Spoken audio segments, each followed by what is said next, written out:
Good morning. Good morning. This is Elizabeth Griffin, your indie author from South Philadelphia, and welcome back to my channel. If you haven't subscribed, please take a moment and do so. Today I want to talk about something that has been weighing heavy on my heart and on my soul.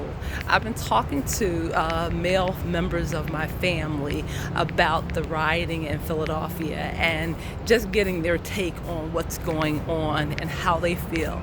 And as a mother, listening to them, I was definitely afraid for them and afraid for the members of my family because I understand where they're coming from. A lot of the young men are talking about wanting to go out and to express their feelings about the injustices that happen with George Floyd.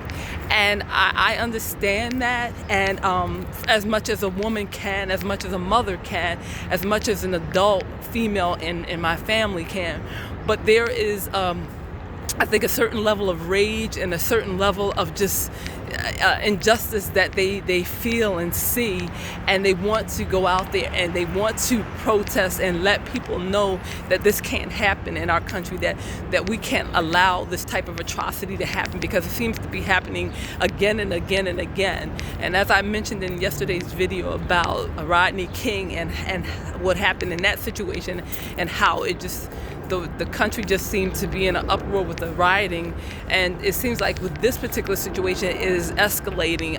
It is another day, it's Monday, and our city is pretty much shutting down, and around 6 o'clock the subway stations are going to be not running. Same thing with the L, and people are going to have to figure out how to get home and how to navigate this rioting, and it's just destroying so many businesses, and so many people are afraid. And then one thing I hadn't even thought about was in Center City, a lot of the businesses have apartment buildings above them. So if you set the building on fire, those residents that live above are in danger. So it's just so much chaos that's going on.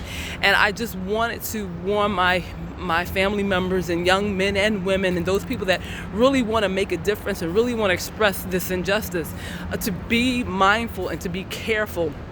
Because if you think about the anatomy of a riot, it seems to be that it starts off as a peaceful protest, and then it seems like other people get involved with different agendas, and then all of a sudden it escalates into chaos. And then I do understand that in some cases people destroy property trying to make a statement, trying to voice their anger in the best way they know how.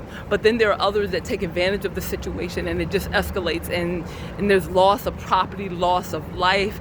And does the message get skewed in all of this?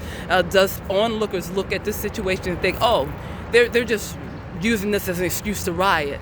No, there's a protest here, and there's a reason why people are outraged. And then there are other elements and other factors that go into the rioting.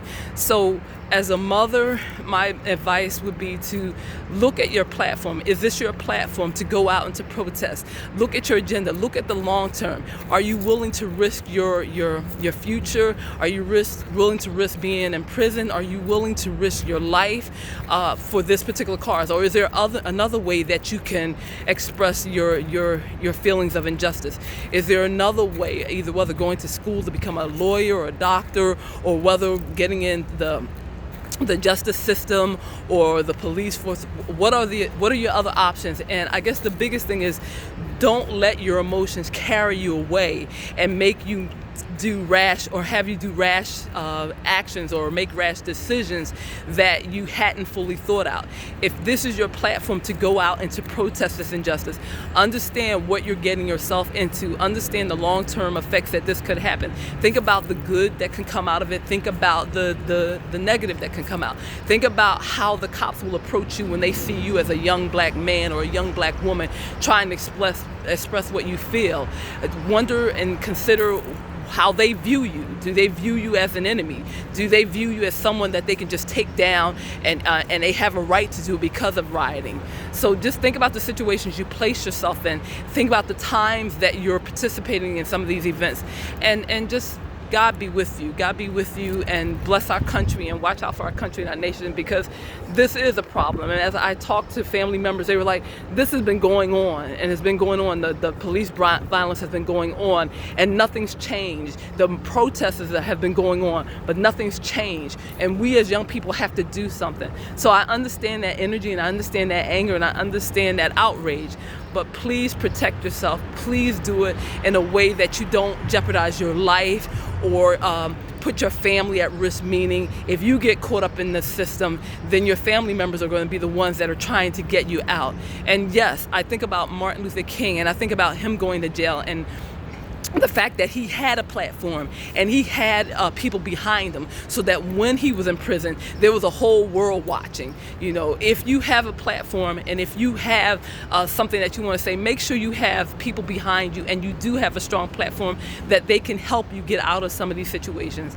And by all means, definitely stand up for your rights, definitely stand up for what you believe in, but think about how you want to do it. Be methodical about it. And if someone were to interview you and talk to you, know your platform. Be able to express what you feel and how you feel and what changes you want to see. Have an answer, have a dialogue with them. Be able to know your platform. So this is Elizabeth Griffin, your indie author from South Philadelphia. Thank you for coming to my channel and supporting me. And as always, love, peace, joy, happiness, and please be safe. This is a mother's advice. Love, bye-bye.